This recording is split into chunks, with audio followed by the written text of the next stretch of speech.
안녕하세요.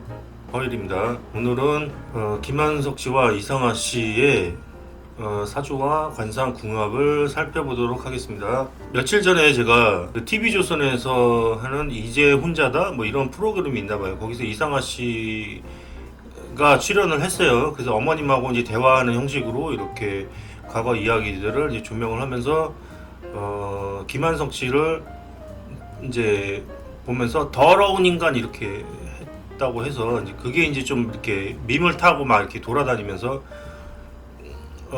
이슈화가 되고 있는 것 같아요. 네. 그런데 사실상으로 그 이상하 씨가 김한석 씨한테 뭐 이렇게 악감정이 있어서 뭐 더러운 인간 이렇게 한 건 아닌 것 같고요. 그냥 뭐 헤어졌으니까 그런 말 할 수 있잖아요. 이 더러운 인간 뭐 이렇게 그것도 자기가 헤어지자고 한 게 아니고 김한석 씨가 일방적으로 이렇게 헤어지자고 했으니까 당연히 그런 말 나올 수가 있는 거죠. 예. 근데 이제 이상하 씨가 이제 말을 좀 아꼈다가 이번에 이제 그 방송을 하면서 뭐 좋은 말만 싹싹 가려서 할 수 없잖아요. 사람이란 게 예, 말을 하다 보면은 뭐 안 좋은 얘기도 나오고 그렇게 할 수가 있는 거니까 이렇게 했는데 그동안은 억지로라도 이상하게 그 남편에 대한 말을 아꼈던 것 같아요. 예, 이상하 씨가 이제 왜인지는 모르겠는데 그리고 그 제가 그 방송을 완전히 다 본 건 아닌 것 같은데 대충 이제 그 어떤 내용인지를 말씀을 드리자면은 김만석 씨하고 이상하 씨가 처음에는 이제 김만석 씨가 먼저 관심을 표한 거예요. 관심 표하면서 선물 사주고 막 이렇게 기다리고 막 이러시더래 처음에. 네 그래가지고 그냥 그런가 보다 했는데 어느 날 이제 김한석 씨가 아파가지고 한번 찾아뵈야 되지 않겠나 그런 생각이 있어서 병원을 갔더라는 거예요. 갔는데 김한석 씨 아버님이 거기다 아버님인지 어머님인지 계시더래. 그러면서 근데 이상한 씨를 보고 막 반색을 하면서 손 잡고 막 자기 며느리처럼 막 그렇게 얘기를 하시더라는 거예요. 예, 그러면서 거기서 분위기가 막 어떻게 이렇게 휩쓸려가지고 그냥 그렇게 되나보다 해도 어떻게 하다 보니까 결혼을 하게 된 거래요. 예, 그렇게 됐다고 합니다. 예, 그래서 이 주변 사람들이 무섭거든요, 사실상으로. 나는 아무 생각 없는데, 10사람이 한 사람 바보 만들기는 쉽다 그러잖아요. 예, 그래가지고, 그런 것들이 개그 소재로도 좀 쓰이죠. 예? 갑자기 뭐, 일가 친척들이 다 와가지고 결혼하는 것처럼 이렇게 꽉 이렇게 조여가지고 자기도 모르게 이제 결혼하게 되는 예, 그런 것도 있을 법한 것 같아요. 예, 그게 이제 대표적인 게 말하자면은 옛날에 가문의 영광이라는 영화가 있었잖아요. 그 사람이 서울대에 나온 적이었는데 어떡하다 우연히 여자를 만나가지고 그 집을 가게 됐는데 거기 장인 그 어른들이나 이런 사람들이 너무 막 강압적으로 이제 무리 사위 막 이런 식으로 하고 막 이러다 보니까 이제 거기 휩쓸려가지고 이제 결혼을 하게 되는 거죠. 예. 말하자면은 이상하 씨도 어느 면에서는 이제 그런 게 있었을 거라는 생각이 들어요. 왜냐면은 또 이상하 씨가 마음이 여릴 거 아니에요. 제가 이상하 씨 마음을 다 들여다보질 않았지만 어렸을 때부터 학교를 안 다니고 방송 생활을 했을 거 아닙니까? 예, 그러면은 정신적으로 성숙할 기회가 있겠습니까? 그게 아니잖아요. 부딪힌다는 게 없을 거 아니에요. 그렇게 되니까 어떤 그 주변의 분위기에 또 그 나이에 있어서는 그 주변의 분위기에 휩쓸리기가 쉽잖아요. 내가 학교 다니고 싶어서 다니니까 그게 아니잖아요. 부모가 다니라고 해서 다니고 그렇게 하잖아요. 그러니까 그냥 엄마 말대로 그냥 착하게 방송 생활을 했는데 결혼할 나이가 되니까 또 여기서 막 이렇게 환대를 해주고 막 이렇게 되고 뭐 어떻게 하다 보니까 그냥 결혼이 된 거예요. 말하자면 제가 볼 때는. 그리고 이제 이상하 씨가 하는 말로는 이제 그거죠. 자기는 이제 어떻게 빨리 뭔가 그 돌파구를 찾고 싶었다. 예? 그 가정이라는 그러니까 이제 이상하 씨가 바깥 생활을 세상을 구경을 못했을 거 아니에요. 연예인이니까 돌아다녀 보지도 못하고 그냥 방송국집 하면서 식구들이나 그냥 돈만 그 벌면은 식구들 갖다 먹여 살리고 그거 집에 가장 역할한 거 그거밖에 없을 거 아닙니까? 얼마나 답답하겠어요, 말하자면. 그러니까 이제 그런 생활에서 돌파를 하고 싶으니까 마침 다가와 주신 그 김한석 씨와 김만석 씨 그 가족의 이끌려가지고 결혼을 하게 된 거죠. 제가 볼 때는 그렇게 됐는데, 김한석 씨가 처음에는 이제 너랑 못 살겠다 그러더래요. 갑자기 이제 한 달인가 뭐 지나가지고. 그래서 나중에는 뭐라고 하냐면은 이제 친정 씨한테 생활비 갖다 주는 걸 하지 말라 이렇게 못을 박더래요. 그래가지고 알았다. 그래서 그걸 안 했대요. 김한석 씨가 해달라는 대로 해줬다는 거예요. 그러더니만 나중에는 우리 집으로 와라.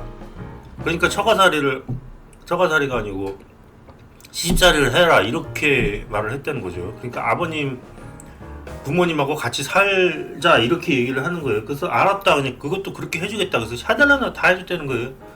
근데 어느 날 오더니만 이혼 서류를 그냥 딱 가지고 왔대라는 거예요. 그래가지고 도장 찍자 그래가지고 집 한 채 위자료로 받고 그리고 이혼을 했다는 겁니다. 예. 김한석 씨가 하는 말은 그 당시 내가 가진 돈은 6천 원이 전부였다 이렇게 말씀을 하셨는데, 이상화 씨가 재력이 없는 것도 아니고 김한석 씨가 버는 돈을 모조리 그냥 친정에 갖다 줬을까요? 예. 그럴 수 글쎄요. 예, 그거는 내막은 잘 모르겠고 어쨌든 김한석 씨가 이혼을 하자고 했으니까 유책 배우자는 저기 김한석 씨가 된 걸로 알고 있어요. 그리고 그러니까 위자료를 받았겠죠.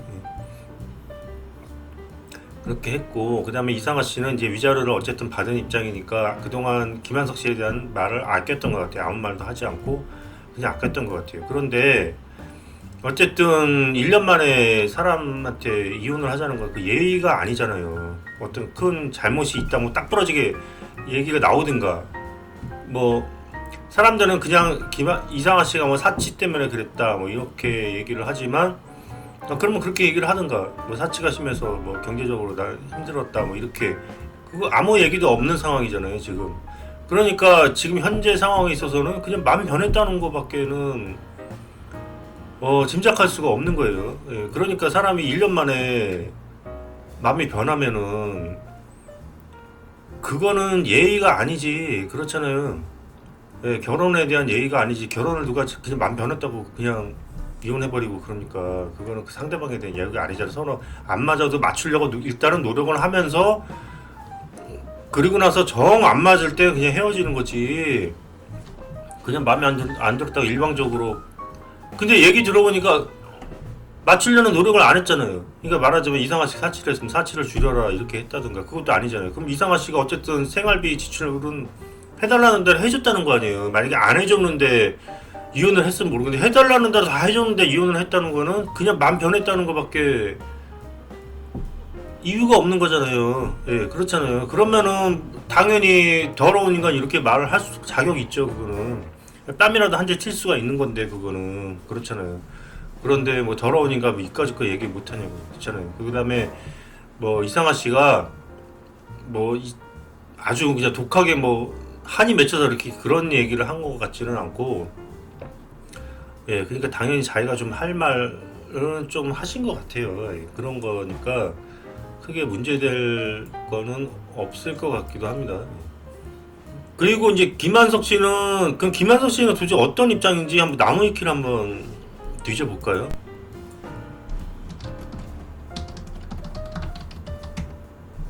김한석 씨가 그 이후로 어떤 여성을 만나서 이제 재혼을 한 걸로 알고 있어요. 알고 있는데 그 여성한테 뭐 기러기 아빠로 전 재산을 지금 다 털리고 있다 이런 얘기를 제가 이제 좀 들었습니다. 댓글로 좀 이렇게 봤는데, 배우자 박선영 뭐 이분 때문에 이혼을 한 건 아니겠죠. 아닌데 나중에 만난 걸로 알고 있어요.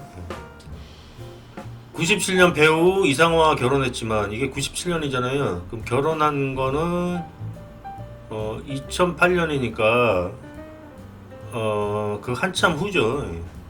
근데 알기는 그 전부터 알아왔던 것으로 알고 있어요. 뭐 고등학교 때 뭐 짝사랑이었대나 어쨌든 뭐 불과 1년 만에 이혼했고, 이후 방송에도 슬럼프가 생기면서 한동안 힘든 시기를 보냈다 이 시기에 밤무대 행사 MC나 DJ를 많이 했었다고 한다.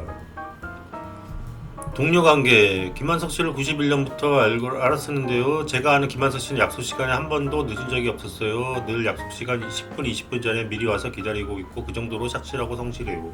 송은희 씨가 한 말이고요. 유재석 인터뷰. 저에게 김한석 씨는 어려운 시절, 힘든 시절 함께했던 평생을 살아가면서 함께할 수 있는 진짜 친구죠. 예전에는 하루 온종일 붙어 다닐 정도로 많은 시간을 함께 보낸 제 인생의 친구입니다. 김한석은 인맥이 넓은 연예계 마당발로 개그계 인물들과 서울예대 출신을 중심으로 많은 연예인, 동료, 후배, 선후배들과 친하다. 근데 결혼에 관한 내용은 좀 여기 자세하게 안 나온 것 같은데. 부인 박선영 씨와의 스토리가 나오네요. 연애사가 굉장히 파란만장한 것으로 유명하다. 김한석의 부인 박선영 씨는 김한석의 첫사랑 상대였고 맞죠? 첫사랑 상대. 첫사랑이 있었네. 김한석이 첫사랑을 했었네. 둘은 한참을 돌고 돌다가 올해 우여곡절 끝에 결혼했다. 김한석은 서울 선덕 중학교 다녔는데 같은 중학교 동창인 박선영을 중학교 1학년 때 보고 첫눈에 반했고 2학년 때부터 구애를 계속했다. 박선영은 김한석에게 호감은 있었지만 김한석이 중학교 시절에 날라리 학생이었기 때문에 받아주지 않았다고 한다. 그러다가 박선영은 김한석이 오랜 기간 계속 자신을 좋아하고 자신을 만나기 위해 공부도 열심히 하자 중학교 졸업할 때쯤 첫 데이트를 한다. 그러나 단 한 번의 데이트로 끝나버렸다. 사실 박선영 씨는 대학교 들어가기 전까지는 공부만 하고 남자와 연애를 할 생각이 없었다고 한다. 이날 데이트에서 김한석에게 고등학교 때는 공부만 열심히 하고 대학생이 되면 만나자라는 말을 전하며 한 번의 데이트만 할 생각으로 나갔다. 이날 김한석과 영화를 같이 보고 밥을 먹는 데이트를 했지만 김한석이 심한 날라리 복장을 하고 나온 곳에 화가 나서 데이트하는 내내 매우 차갑게 대했고 대학생이 되면 만나자는 말도 못하고 헤어진다. 김한석은 엄청 기대했던 이날 첫 데이트에서 도리어 크게 무시를 받자 큰 상처를 받고 박선영에게 분노의 글을 쓴 편지를 보내고는 마음에서 박선영을 지우게 되지만 박선영은 그 편지를 읽고서 내가 대학생이 되면 멋진 모습으로 김한석을 찾아야겠다고 마음먹는다. 그 이후로 서로 연락과 만남 없이 지내다가 김한석이 20살에 이른 나이에 개그맨으로 TV에 나오는 것을 지켜보는 박선영은 김한석이 동료 개그맨들과 개그 공연을 하는 공연장에 꽃다발을 들고 만나러 찾아간다. 그러나 동료 개그맨들과 어울리고 있는 연예인 김한석을 막상 보고선 그 앞에서 자신이 초라한 것 같고 앞에 나타난 자신을 김한석이 외면할 것 같아서 만나는 것을 망설이게 되고 대기실 문틈으로 몰래 보다가 만나지 않고 그냥 돌아오게 된다. 그러고는 연예인이 된 김한석을 편히 만날 수 없겠다는 생각 때문에 마음을 접고 김한석을 잊고 지내게 된다. 그래서 그 이후로 둘은 긴 세월 서로 연락도 없고 만나지도 못한 채 각자의 인생을 살게 된다.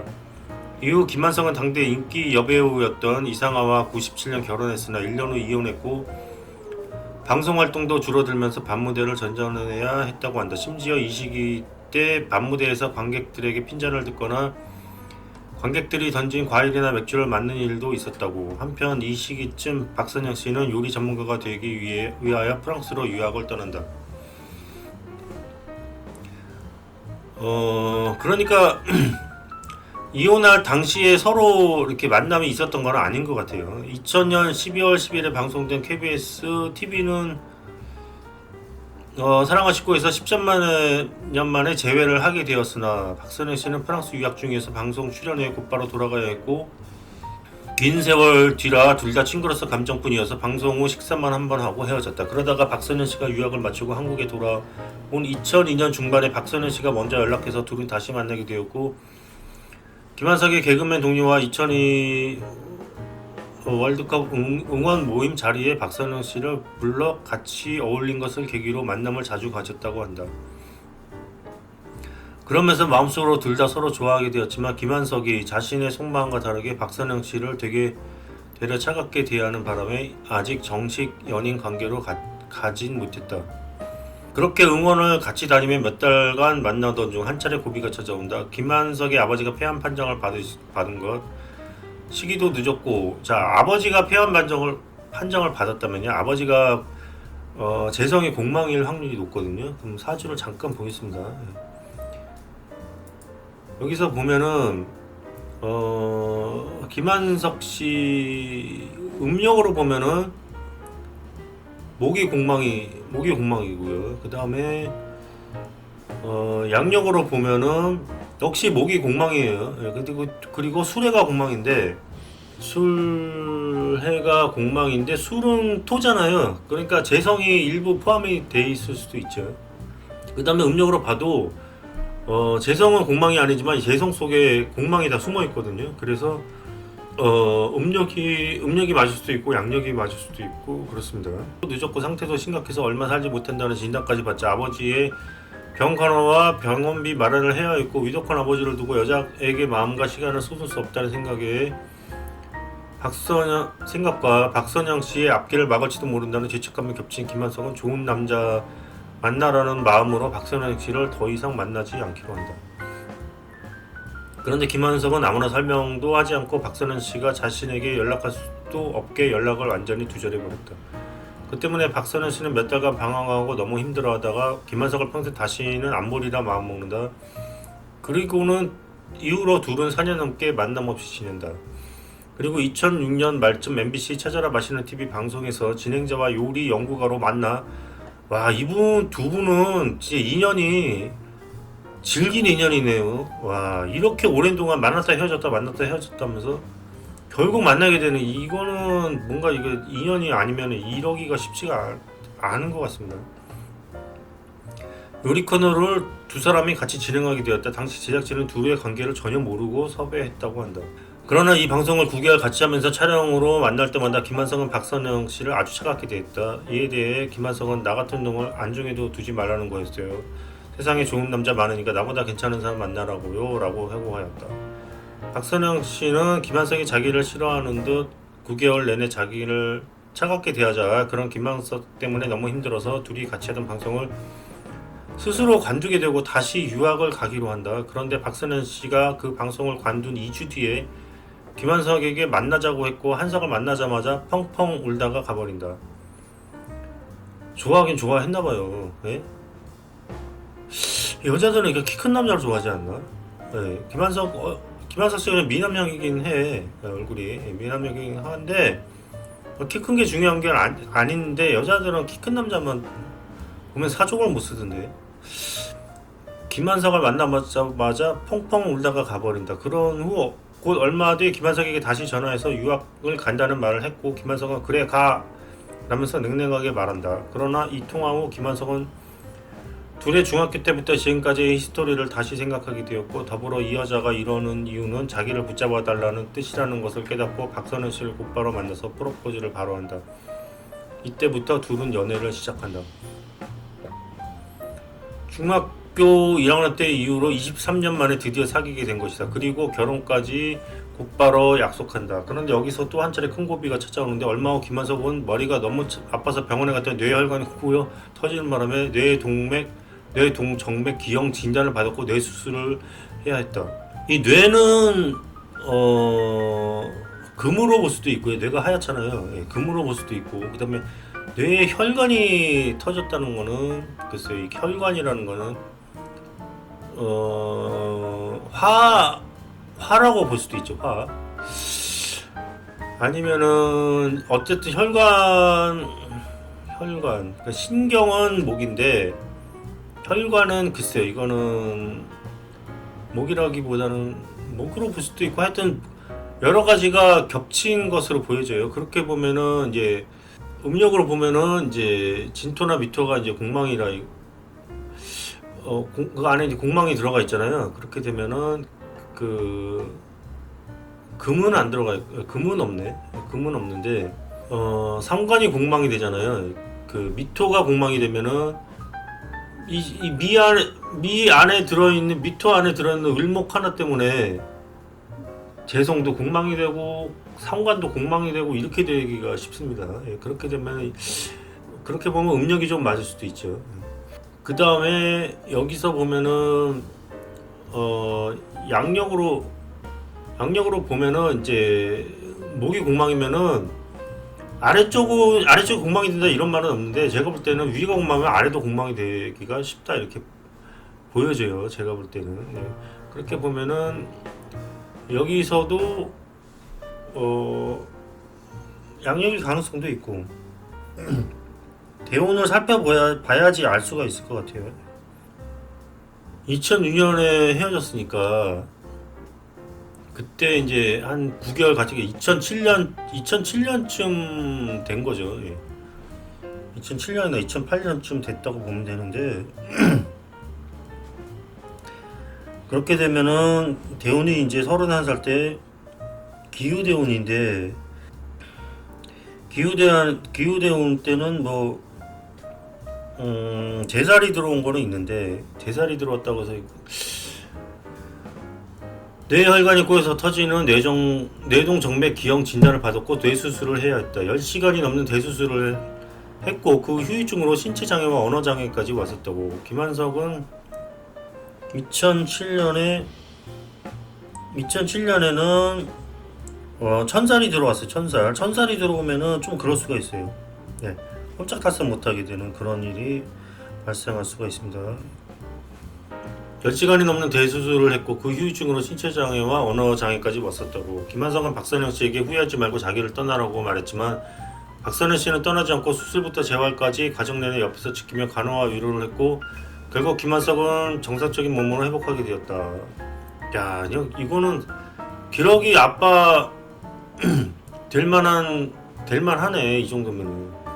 다행스럽게 김한석이 회복한 후 2008년 2월에 결혼식을 했고 이날 결혼식에서 김한석은 신랑 입장부터 눈물을 참지 못하고 펑펑 울었다고 한다. 그런데 이 우여곡절 끝에 결혼하고 인고 부부로 지내게 되었지만 아이 문제로 또다시 힘든 시기를 보내게 된다. 이들 부부는 두 번의 유산의 아픔을 겪었고 그러면 관성이 공망이 된다는 얘기죠. 관성이 공망이 되려면 금이 공망이 돼야 되는데 이 양력이나 음력을 보면은 금공도 아니고 금이 양력에서 보면 금이 있기는 있죠. 예. 금이 있기는 있는 그 지장간에 이제 숨어 있기는 있는데 다시 아이를 가지려고 노력해도 생기지 않는 고생을 하나. 그러는 노력 끝에 결국 임신을 다시 하게 되었고 2012년에 건강한 딸을 낳았다. 하여튼 김한석 씨도 파란만장하게 좀 살았네요. 예.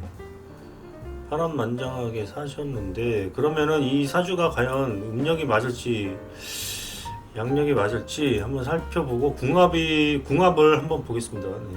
이상하 씨는 방송에 한번 나왔을 때 그 사주를 보니까 이 양력으로 푸는 것 같더라고요. 그 역학자가. 그러니까 본인이 양력입니다 이렇게 얘기했으니까 양력으로 풀었겠죠. 그 다음에 이제 검색을 해봐도 다 양력으로 나와요. 예, 양력으로 나오는데 이 양력은 사주가 그렇게 좋아 보이지가 않거든요. 왜냐면은 이 사주가 너무 축축하잖아요. 예? 너무 춥고 그러면 이제 만약에 윤합격이 되려면 이제 월지를 얻어야 되는데 그 월지가 또 그렇지도 않고 그렇잖아요. 그런데 윤합격으로 보면은 운이 나쁘게 흘러가지는 않다고 보면 되겠죠. 예. 그렇게 되는데 이제 위의 사주를 이제 결정적으로 보면 위에 음력 사주가 맞아 보이는 게 왜 그러냐면은 이상하 씨가 일단은 그 이쁘게 생기셨잖아요. 예. 그냥 이렇게 이쁘게 생기기가 쉽지가 않잖아요. 예. 한국에서 이렇게 생기기가 쉬운 얼굴 아니잖아요. 대부분 이런 분들 보면 이제 지지에 예. 자음 외우가 들어 있어야 이렇게 이뻐지거든요. 예. 근데 위의 사주를 보면은 자, 묘, 오 다 있잖아요, 이게. 그러니까 그렇게 보면은 이 음력 사주가 맞아 보인다 이거죠. 그 다음에 이 위의 사주는 조금 춥기는 하지만 어쨌든 옆에 화를 깔고 있으니까 조우도 좀 맞아 보이고요, 어느 정도는. 그렇습니다. 예, 그래서 음력 사주가 맞아 보이는데 여기서 음력 사주를 보면은 재성이 공망이잖아요, 그쵸? 예.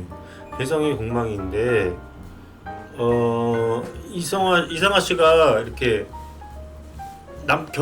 결혼만 하면 저기 가족 부양하느라고 돈이 다 그냥 다 날아가잖아요. 항상 날아갈 거 아니에요. 말하자면 버는 게 자기가 쓰는 것도 아니고 다 집안 식구를 먹여 살리느라고 다 그냥 쓰는 거 아니에요. 그러니까 그게 재성 공망의 의미도 되고 그 다음에 남편도 결혼하면은 다 이렇게 뭐 어디 망해 먹어가는 남편 막 이렇게 되니까 재성공망이 좀 맞아 보입니다. 예. 근데 밑에는 보면은 양력으로 보면 재성공망은 아니거든요 이게. 근데 둘 다 간성공망이에요. 예. 위 음력사주로 보나 양력사주로 보나 인묘가 하나는 이제 금공이고 하나는 목공이고 해서 둘 다 관성이 공망이니까 어차피 음력으로 보나 양력으로 보나 이상하 씨는 남편복은 없다고 보면 돼요. 그 다음에 이 음력으로 보면은 이 어머니가 그때 그 방송에서 하는 말씀이 엄마가 돈만 받아오면은 꼭 차 사고를 낸대요. 꼭 돈만 받아오면 출연료만 받아오면은 박는데 차를 박는데 예. 근데 이게 보세요 재밌는 게 재성하고 엄마하고 지금 충을 하고 있잖아요. 좌우충이잖아요. 돈만 생기면 엄마가 차를 박는 거지. 예. 그렇게 보니까 음력이 좀 맞을 수가 있다는 거죠. 예. 김한석 씨의 사주를 보겠습니다. 김한석 씨 사주를 보면 어떤 게 맞는지 이제 잘 모르겠는데 둘 다 맞을 수도 있어요. 예. 둘 다 맞을 수도 있는데 여기서 보면은 음력으로 보면은 인묘가 공망이니까 일간 공망이 되잖아요. 일간 공망이 되면은 어떻게 되냐면은 일단 가정공이 좋지가 못해요. 예, 결혼하면은 깨지게 됩니다. 예. 예, 그렇게 되기가 쉬워요. 그러니까 지금 김한석 씨가 결혼하자마자 지금 이혼하고 결혼하자마자 또 뇌종양 생기고 이렇게 되잖아요. 예. 그러니까 일간 공망이니까 일간 공망은 결혼하지 않는 게 좋아요. 예. 결혼하면은 이제 망치는 일이 자꾸 발생을 하게 됩니다. 예, 그래서 그냥 혼자 사시는 게 결국은 이제 기러기 아빠가 돼가지고 지금 개털이라시라고 하시는데 그것도 재성공망의 역할이 좀 강한 것 같은데 아까 말씀드렸다시피 재성공망은 아니지만 재성의 공망이 숨어 있으니까 그렇게 될 확률도 높다 이렇게 말씀드렸고요. 그 다음에 양력으로 봐도요 인묘가 공망이니까 역시 일간 공망이 됩니다. 그래서 양력으로 보나 음력으로 보나 결혼하면은 그닥 좋지는 않다 이거죠. 관상으로 보면은 김한석 씨는 이렇게 눈이 뭐 이렇게 크거나 그렇지는 않잖아요. 근데 이거는 지금 미토 미월에 태어났잖아요. 그쵸? 예, 그렇게 보면은 그런 걸 보면은 양력이 좀 맞을 수도 있다고 보여집니다. 예. 만약에 이게 양력이고 그 다음에 이상하 씨가 음력으로 보게 되면은 그렇게 보면은요 궁합은 어떻게 되냐면은 일지서 충이 되죠. 좌우충으로 예, 충이 됩니다. 예. 그 다음에 그 연지에서 보면은 둘 다 쥐띠로 띠가 똑같은 모양이에요. 예. 그게 띠가 똑같게 되면 형이 되기가 쉽죠. 자자 형으로 돼서 서로 역시 춤과 같은 비슷한 작용을 하게 됩니다. 예. 그렇게 됐다고 보면 됩니다. 만약에 이상하 씨가 양력이고 김만석 씨를 양력으로 보게 된다면 이렇게 보면 해자 이렇게 되면은 방합이죠. 예, 방합이고 그렇게 돼서 뭐 특별히 나쁠 건 없어 보이지만 이 둘 다 사주가 춥잖아요. 이렇게 예? 춥고 월지에서는 형을 하고 있죠. 인사형 이렇게 하고 있고 그렇게 돼서 좋지는 않다고 보이죠. 축축한 사주끼리는 서로 맞지가 않게 되겠죠. 음양이 맞아야 되는 건데 그 다음에 김한석 씨를 음력으로 보고 위에 사주를 본다면은 예, 이상은 씨를 양력으로 보겠습니다. 보게 되면 진의 원진이 돼버리죠. 예, 좋지 않습니다. 예. 그 다음에 이상하 씨를 음력으로 보고 김만석 씨를 음력으로 본다고 치면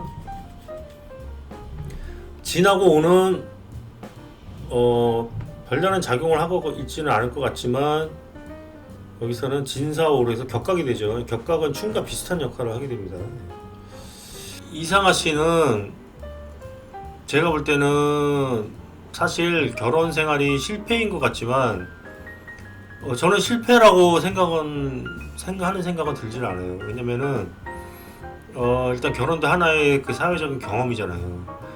그러니까 이상하 씨는 그냥 자기가 원하는 것을 얻었던 것 같아요. 내가 어떤 가족이라는 울타리를 벗어나서 어떤 사회 경험을 해보고자 했던 그 경험을 쌓았는데 충분했던 것 같아요. 사실상 만약에 이상하 씨가 진짜 전형적인 가족의 형태를 가정생활 편안하고 안락한 가정생활을 이루었다면 그거는 또 하나의 감옥이지 않았을까요? 이상하 씨한테. 근데 거기서 파공을 이루면서 어떤 사회적인 충돌이나 이런 걸 통해서 또 이제 다른 세상을 보게 된 계기가 됐고, 그러고 나서 곧바로 또 다른 남자하고 결혼을 하면서 이번에는 사기 결혼을 당한 거잖아요. 두 번째는 완전히. 네, 그렇게 되면서 역시 또 세상을 또 한 번 겪게 된 거죠. 예, 그런데 세 번째 결혼은 보니까 한 13년을 사셨다고 하시더라고. 보니까 13년을. 그렇게 보면은 그 맨날 파국만 있었으면 그것도 좀 그런데 한 13년 정도는 또 살았으니까, 그러니까 어느 정도의 그 가정생활도 어느 정도는 하신 거고, 그러니까 제가 볼 때 이상하 씨한테 딱 맞는 어떤 그런 경험이 주어지지 않았을까 하는 생각이 들어요. 그러니까 그게 뭐냐면은 사람은 자기가 태어날 때 자기 먹을 것은 다 지고 태어난다고 하잖아요. 그 마찬가지로 자기가 어떤 삶을 살지를 이미 선택을 해서 온다고 하더라고요. 거렁뱅이로 사는 사람은 이미 나는 거렁뱅이로 살려고 이 세상에 태어난 거예요. 내가 그런 사람들 아무리 내가 도와주려고 해도 그렇게만 자꾸 살게 돼 있어요. 왜냐, 내가 그렇게 선택해서 태어난 삶이기 때문에 그런 겁니다. 그 사람은 어쩌면 전생에 진짜 재벌 2세였을 수도 있어. 예. 예를 들면 부처님도 그런 거와 마찬가지죠. 부처님도 왕자로 태어난 거잖아요. 근데 그 안에 왕실 안에서의 세상이 얼마나 답답했겠어요, 이분이. 그러니까 그 왕궁을 떠나서 거렁뱅이로 사신 거잖아요, 부처라는 분이. 그렇잖아요. 그런 거랑 마찬가지로 우리가 가난하다고 해서 업신여길 게 아니고 그 사람은 전생에 왕이었을 수도 있어요. 근데 나는 좀 어떤 서민적인 세상을 좀 살아보고 싶은 거지. 그럴 수도 있고, 우리가 현상에서 겪는 어떤 모든 불행은 불행이 아니고 하나의 게임이에요. 예. 게임이란 거는 어려울수록 재미가 있죠. 그런 거와 마찬가지로 이 삶이 있어서 반드시 돈 많다고 행복한 게 아니고 내가 얼마나 역경이나 이런 것을 이겨나가면서 자기 자신을 성숙시켜 나가느냐, 이런 것이 중요하다고 볼 수가 있겠죠. 그런 의미에서 이상하 씨는 지금까지 적절한 선택을 했고 적절한 삶을 살았다고 저는 생각이 됩니다. 근데 이제 앞으로는 제가 볼 때는 굳이 결혼을 할 필요가 없고, 또 아직 나이 완전히 다 드신 것도 아닌데 또 남자를 만날 수도 있는 기회가 있을 수가 있잖아요. 그렇게 되면은 굳이 결혼 이번에는 하지 마시고 그냥 동거를 하시고 그렇게 사셨으면 합니다. 예. 옛날에는 그런 것들이 용납이 안 됐겠지만 요즘 세상에는 충분히 그럴 수가 있으니까. 그 이경실 씨 같은 경우도 지금 그렇다고 해요. 그리고 특히 연예인 같은 경우는 일반인하고 결혼하게 되면 이 빨대 꽂을 확률이 굉장히 높거든요. 사기꾼이 올 수도 있고. 예, 그래서 이경실 씨 남편이 그랬다는 거예요. 내가 당신하고 결혼하게 되면 내가 안 좋은 일이 있을 때 당신한테 피해가 가게 되고, 이렇기 때문에 그냥 먼저 남편이 제시를 했다는 거예요. 그래서 저는 그게 이 남편분이 사기꾼 아닌가 그런 생각도 좀 했었는데 그건 아닌 것 같더라고요. 먼저 그런 얘기를 했다는 거보면. 예? 그런 거와 마찬가지로 이상화 씨도 또 다른 인연을 찾아가시되 그렇게 사셨으면 하는 바람입니다. 굳이 결혼할 필요가 없다는 거죠. 여기까지 하겠습니다. 감사합니다.